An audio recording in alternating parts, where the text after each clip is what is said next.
Some folks say hell is fire and brimstone. I say hell is a train that never reaches its destination. Let me tell you about the night I met the 333 Express. About the passengers who don't know they're dead. About the choice I had to make between damnation and salvation. And how sometimes they're the same thing. This happened about 6 months after I started my wandering, after I chose to stay in these bones to help the cursed and the lost. I was riding through the Sonoran stretch, following the old railroad tracks that haven't seen a working train in 40 years. The locals, they don't go near those tracks after midnight. Smart folks, they know better. But I heard stories in the last town, stories about passengers who board a train and never come home, about families waiting at stations for loved ones who will never arrive. That's the kind of story that gets my attention. That's the kind of curse I understand. The first 2 nights, nothing happened, just empty tracks stretching into darkness. Old ties rotting in the sand, rails so rusted you'd think they couldn't carry anything heavier than a strong wind. I waited by an old water tower, patient as only the dead can be patient. Third night, I heard it. Faint at first, so faint I thought it might be the wind. But the wind doesn't sound like steel wheels on steel rails. The wind doesn't have a rhythm like a heartbeat, getting closer, getting louder, getting real. At exactly 3:33 in the morning, the train came. It appeared out of nothing, out of darkness itself, like it was pushing through a curtain between worlds. An old steam locomotive, the kind they stopped making before I died the first time, black as midnight and gleaming like it had just rolled out of the factory. But here's the thing that made my bones rattle. There was no smoke from the smokestack, no steam, no coal smell, no heat shimmer in the air. This train was running on something else entirely. Something that had nothing to do with fire or water or any kind of fuel the living understand. It slowed as it approached, wheels screeching on those rusted rails that somehow held its weight. 3 passenger cars, windows lit with warm yellow light. And through those windows, I could see them. People, dozens of people, sitting in their seats, reading newspapers, talking to each other, looking for all the world like ordinary passengers on an ordinary train. Except I knew better. I've been dead long enough to recognize my own kind. The train stopped right in front of me, and a door opened. Not by itself, mind you. Someone opened it. A conductor stepped out, old black man in a pressed uniform, pocket watch in hand, looking at me with eyes that had seen too much and somehow not enough. "Evenin'," he said, voice smooth as aged whiskey. "Train's running on schedule. You boarding or just watching?" I should have walked away right then. Should have let it pass. Let it carry its cargo of the damned to wherever the damned go when they don't know they're damned. But that's not what I do anymore. Not what I chose to do. "What is this?" I asked, though I already knew. "Where's it going?" The conductor smiled, sad and knowing. This here's the 333 Express.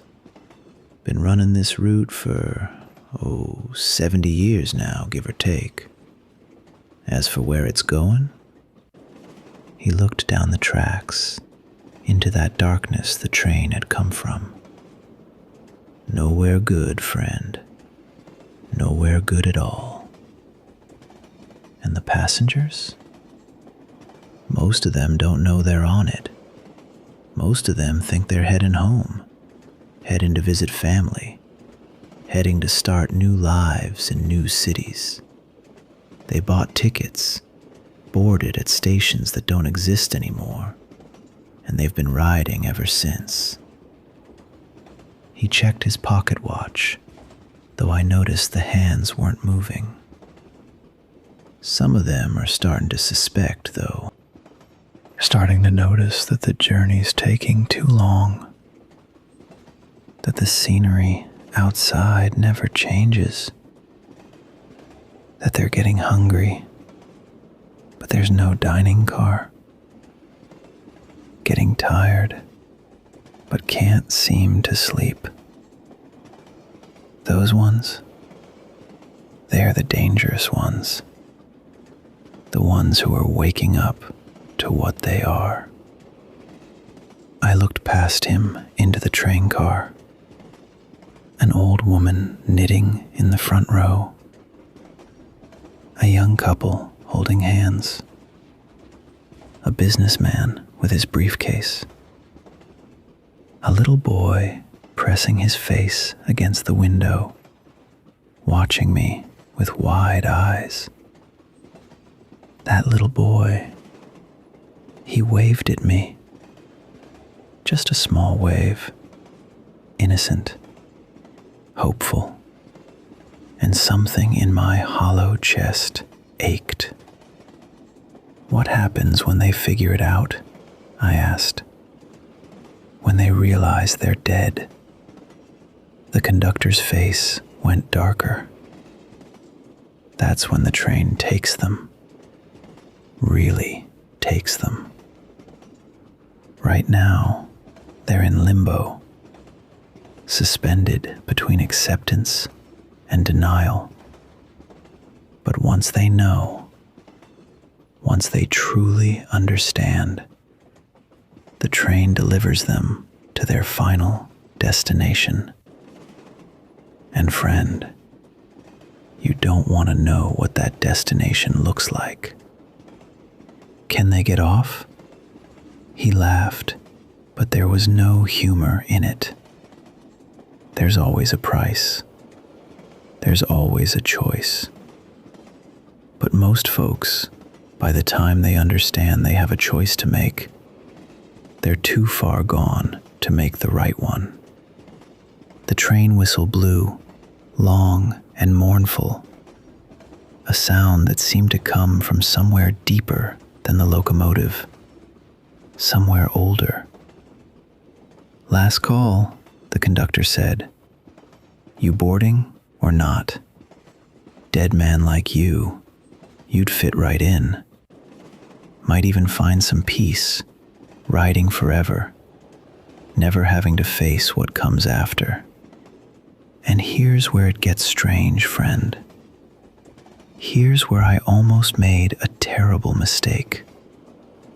Because for just a second, just a heartbeat I didn't have, I considered it.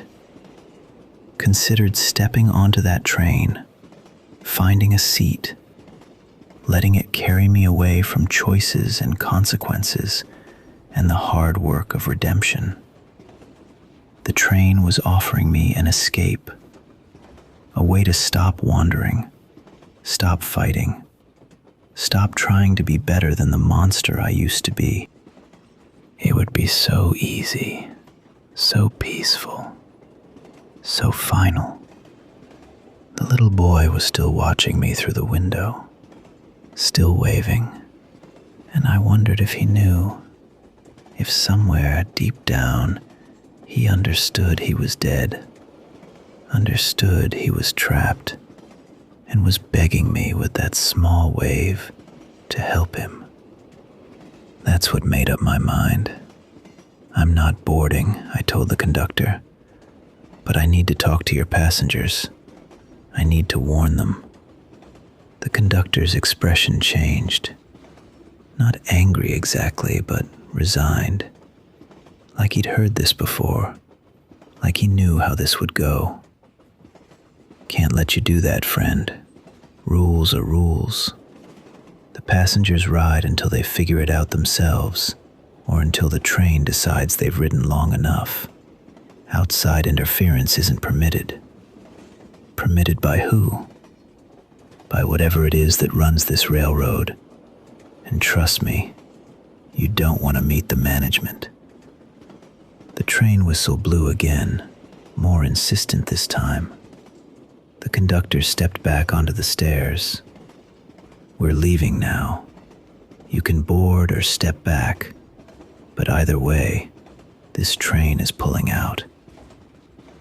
I could have let it go, should have let it go, but I thought about that little boy, about all those passengers who didn't know they were riding to damnation, about the choice I'd made to help instead of hurt. I stepped onto the train. The conductor's eyes went wide. You sure about this? No, I said honestly, but I'm doing it anyway. The door closed behind me with a sound like a coffin lid sealing shut. The train lurched forward, and suddenly we were moving, picking up speed, rails singing beneath us as we rolled back into that darkness we'd come from. Inside the passenger car, nobody reacted to my entrance. The old woman kept knitting. The couple kept whispering to each other. The businessman kept staring at papers he wasn't really reading. Only the little boy turned to look at me fully, and I saw something in his eyes that confirmed what I'd suspected. He knew. On some level, he knew. I walked down the aisle, my boots making no sound on the threadbare carpet, my bones casting strange shadows in the yellow light. The other passengers ignored me, or couldn't see me, or had convinced themselves I wasn't there. But the boy watched every step I took. I sat down across from him. His mother was next to him, asleep, her head against the window. She'd been asleep a long time, I could tell. Maybe the whole journey. Maybe she'd chosen sleep over knowing. "What's your name, son?" I asked. "Timothy," he said, voice small but steady. "Timothy Fletcher. Are you a skeleton?" Direct. I liked that. "I am." "Are you dead?" "Yes." "Am I dead too?" The question hung in the air between us. I could have lied, probably should have lied, but I've done too much lying in my existence, even when the lies were merciful. "Yes," I said. "I think you are." He nodded, like I'd confirmed something he'd already known. "I thought so. I remember. I was sick, real sick. Mama was crying. And then I woke up here, and she said we were going to visit Grandma. But I don't think that's true. I don't think Grandma is where we're going." "You're a smart boy, Timothy. Where are we really going?" I looked out the window, at the darkness rushing past. Not desert darkness, not night darkness. This was something else, something deeper, a void that had never known light. Somewhere bad, Somewhere you don't want to be. Can we get off?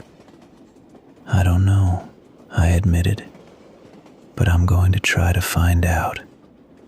The train was picking up speed now, going faster than any steam locomotive should be able to go, faster than physics should allow. The lights flickered. The other passengers stirred uneasily, starting to notice something was wrong, even if they couldn't name what. The businessman looked up from his papers, confused. How long have we been traveling?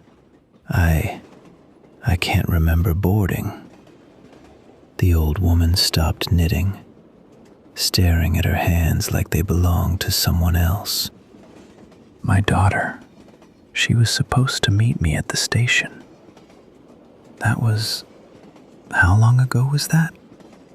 The couple stopped whispering and looked around, their faces showing the first cracks of realization, the first hints of fear.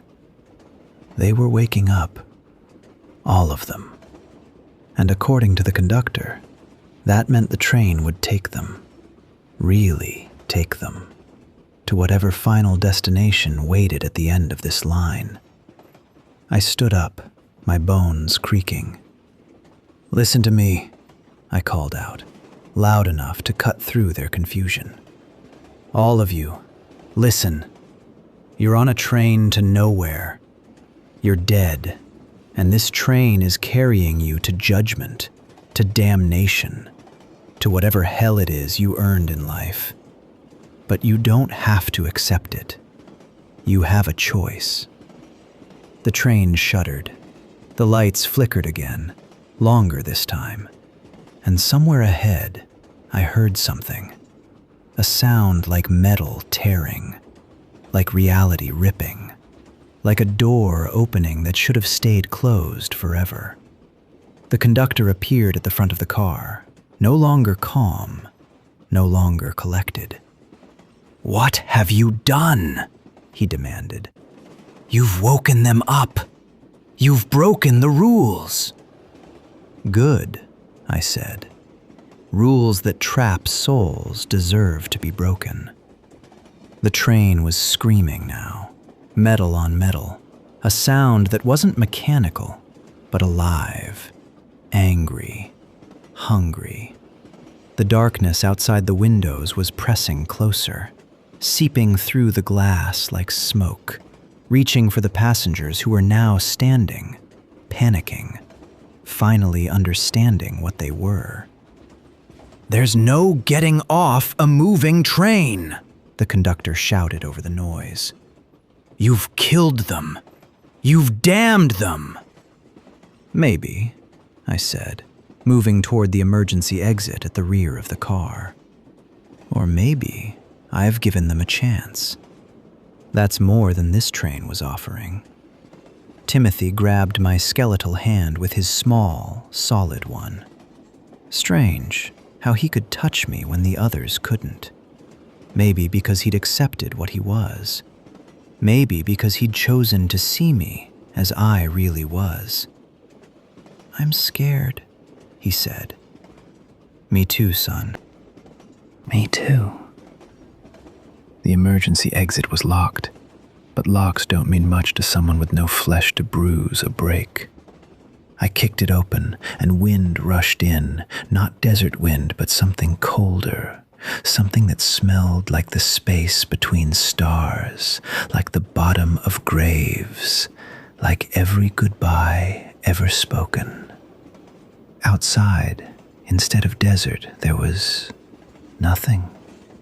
Just void, just endless falling darkness.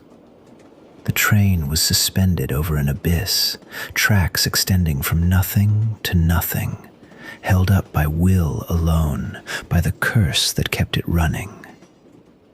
"We have to jump," I said.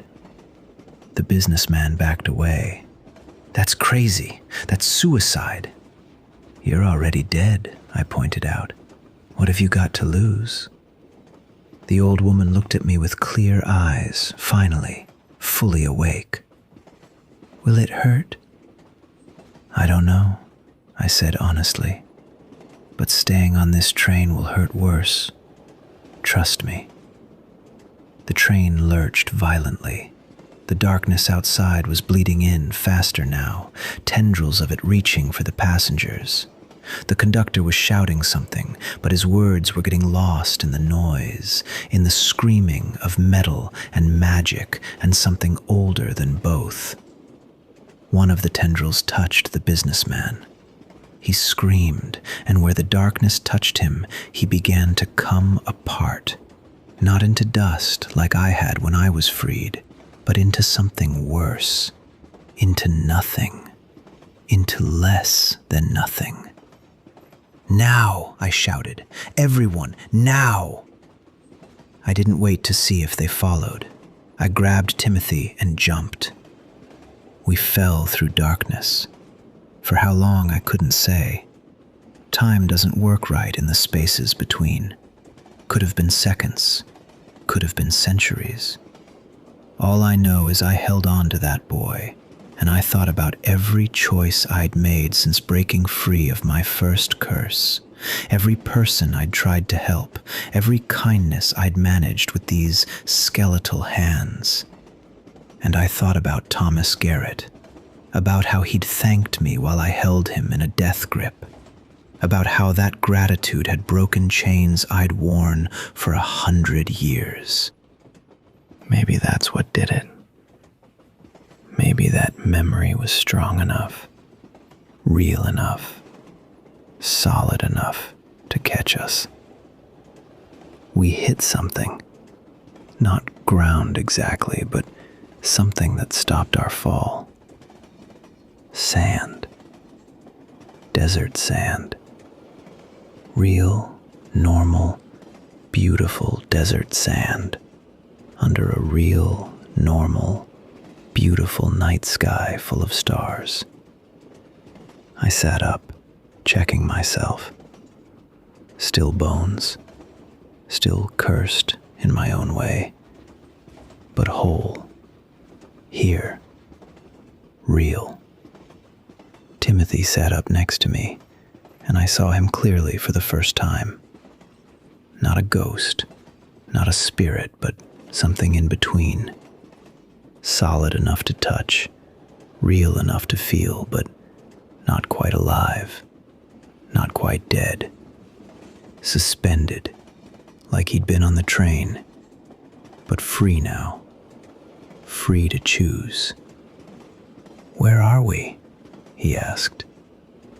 The desert, the real one. Did the others make it? I looked around. One by one they appeared, falling out of nothing into sand.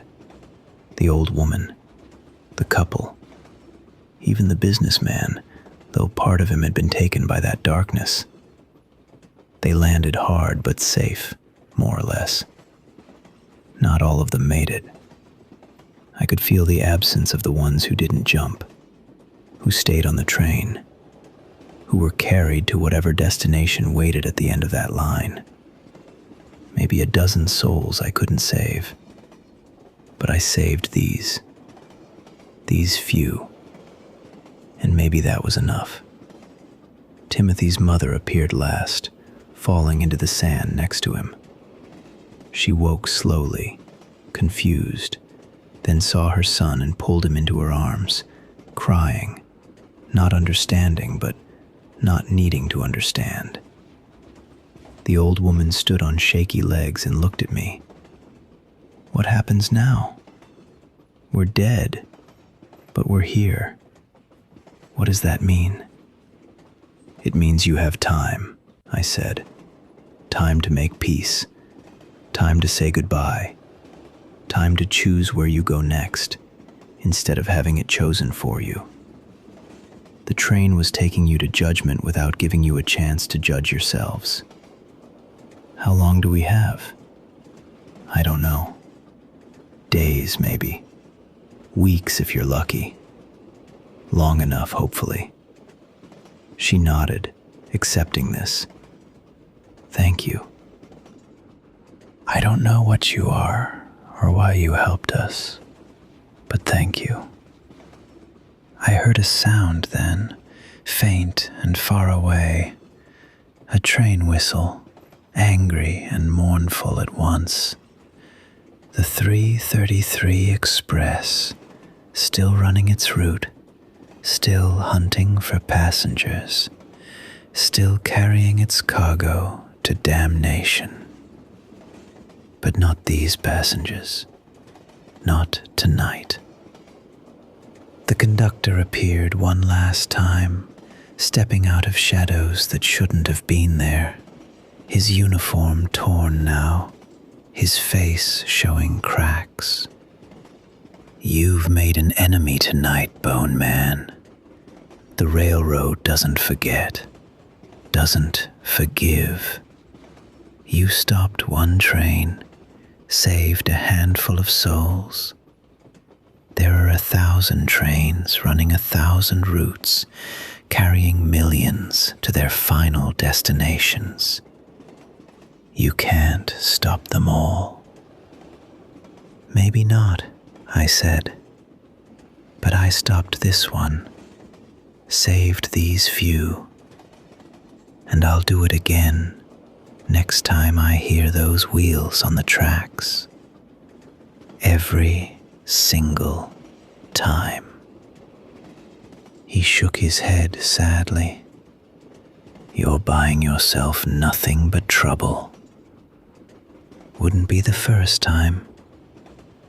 He faded back into the shadows, and the whistle faded with him, getting farther away, until finally there was just silence and stars and the cold desert wind. Timothy came up to me, his mother behind him, still holding his hand. Will you be all right? He asked. The conductor said you made an enemy. I've made lots of enemies, I said.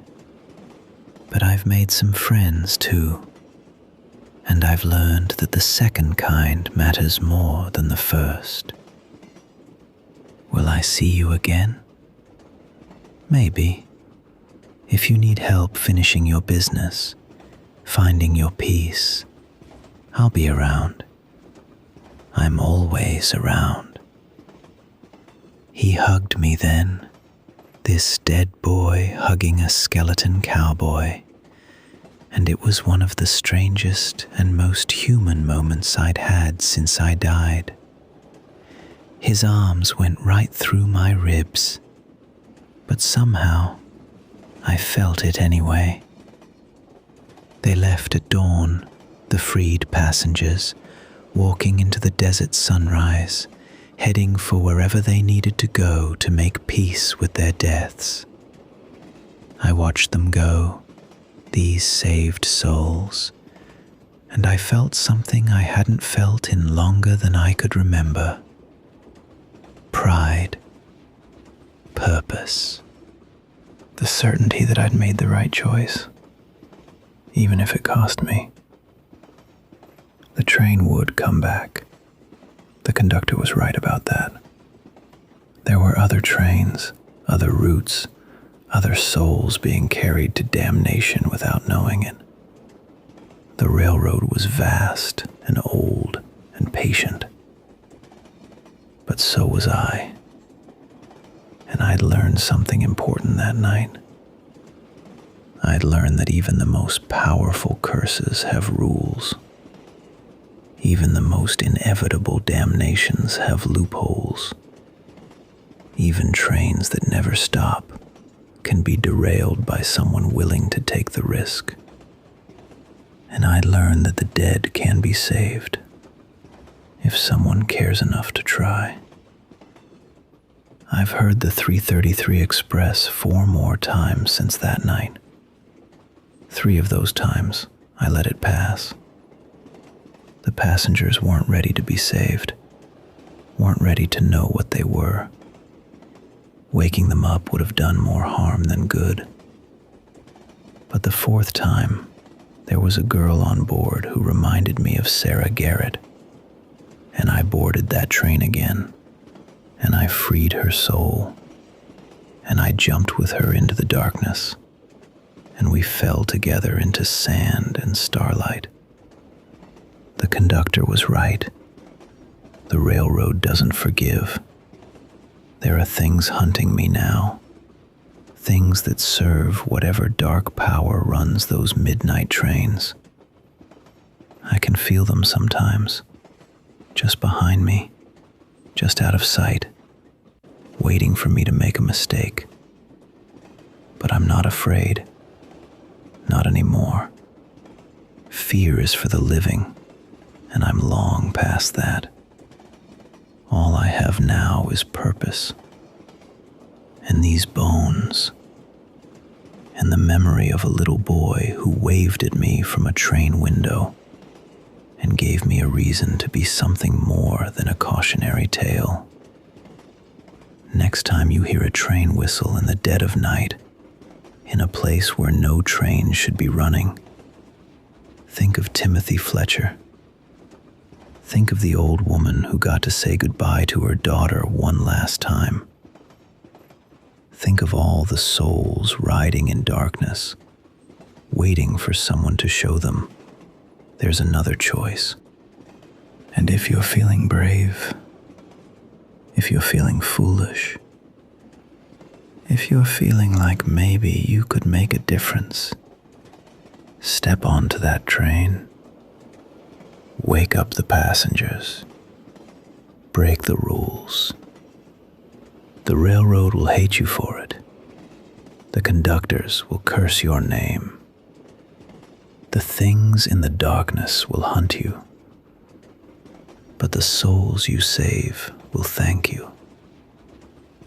And friend, there's no better feeling in all of creation than being thanked for doing the right thing, even when the right thing costs you everything.